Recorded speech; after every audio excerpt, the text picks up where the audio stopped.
महाराष्ट्र दिवस के मौके पर सोमवार को मुंबई के बीकेसी में एमवीए की रैली का आयोजन किया गया। इस रैली में शिवसेना यूबीटी के नेता आदित्य ठाकरे ने बड़ा दावा करते हुए कहा कि महाराष्ट्र की शिंदे सरकार का गिरना तय है, यह बस कुछ दिनों का खेल है। इस रैली में एनसीपी नेता अजित पवार भी मौजूद रहे।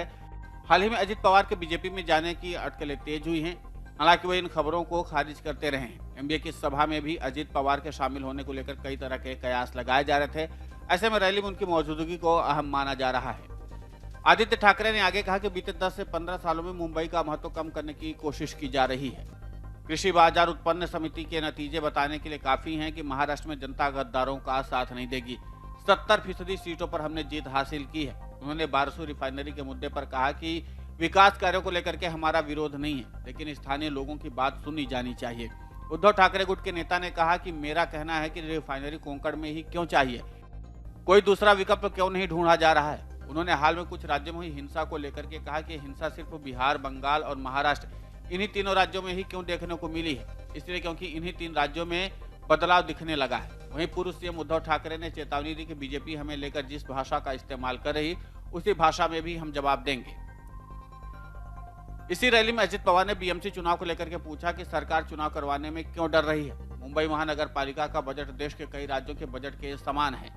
10 महीने बीत जाने के बाद अभी तक मुंबई महानगर पालिका चुनाव के तारीखों का ऐलान नहीं हुआ। सरकार के मन में डर है। उन्होंने कहा कि मुख्यमंत्री को यह पता नहीं है कि देश का प्रधानमंत्री कौन है और राष्ट्रपति कौन है। कुछ दिनों पहले मुख्यमंत्री एकनाथ शिंदे ने द्रौपदी मुर्मू को प्रधानमंत्री बताया था। सुप्रीम कोर्ट ने इस सरकार को नपुंसक कहा है। क्या यह महाराष्ट्र का अपमान नहीं है? शिवसेना यूबीटी के नेता संजय राउत ने भी इस रैली को संबोधित किया। उन्होंने अजित पवार की तरफ इशारा करते हुए कहा कि सुबह से ही एक सवाल किया जा रहा था कि अजित पवार सभा में शामिल होंगे या नहीं। अजित पवार सभा में मौजूद हैं। इस समय आप महाराष्ट्र की राजनीति में आकर्षण का केंद्र बने हुए हैं।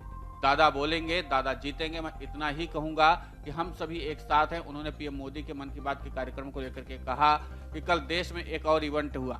मन की बात क्या है? माधुरी दीक्षित उन्हें सुन रही हैं, अभिनेता सुन है, देश के प्रधानमंत्री हैं जो बीते 9 सालों में मन की बात कर रहे हैं। कभी तो काम की बात करो। मुंबई को तोड़ने की राजनीति दिल्ली से की जा रही, इसलिए शिवसेना को तोड़ा गया, क्योंकि उन्हें पता था कि शिवसेना को तोड़े बिना मुंबई को नहीं तोड़ सकते। आज भी शिवसेना आपको तोड़ेगी। राउत ने कहा कि मेरा दावा कि 2024 में राज्य में एमवीए की सरकार बनेगी। एमवीए की रैली में कांग्रेस नेता और पूर्व सीएम अशोक चव्हाण ने कहा कि बीजेपी शिवसेना की नजर बीएमसी में 92,000 करोड़ रुपए पर है, इसलिए ये बीएमसी की सत्ता चाहते हैं। वहीं महाराष्ट्र कांग्रेस प्रमुख नाना पटोले ने कहा कि खारघर दुर्घटना से संबंधित अभी तक कोई प्राथमिकी नहीं हुई है। हमने इसकी विशेष जांच की मांग की। यह सरकार असंवेदनशील है। यह घटना महाराष्ट्र के इतिहास में एक काला धब्बा है और ये केंद्रीय गृहमंत्री अमित शाह के सामने हुआ, लेकिन इस पर कोई भी अभी तक एक्शन नहीं हुआ है। जाहिर सी बात है, जिस तरीके से महाविकास अघाड़ी के नेताओं ने राज्य की शिंदे फडणवीस सरकार को घेरा है, उसके बाद इन सवालों का जवाब देना अब राज्य के मुख्यमंत्री एकनाथ शिंदे के लिए भी मुश्किलें पैदा करने वाला होगा। फिलहाल जिस तरीके से महाविकास अघाड़ी के नेताओं ने एकजुटता दिखाई है, उसके बाद एक बार फिर से लगने लगा है कि महाराष्ट्र का सियासी समीकरण बदलता हुआ दिख रहा है। लेकिन इन सब के बीच में नेताओं के अंदर चल रहे मतभेद ने भी नए नए सवालों को जन्म दिया है। फिलहाल इस रैली के जरिए एक बार फिर से महाविकास अघाड़ी को ताकत तो मिली है, लेकिन इस ताकत के जरिए महाविकास अघाड़ी कितना अपने आप को आगे बढ़ा पाती है, ये देखना दिलचस्प होगा। Video desk अमरउजाला.com।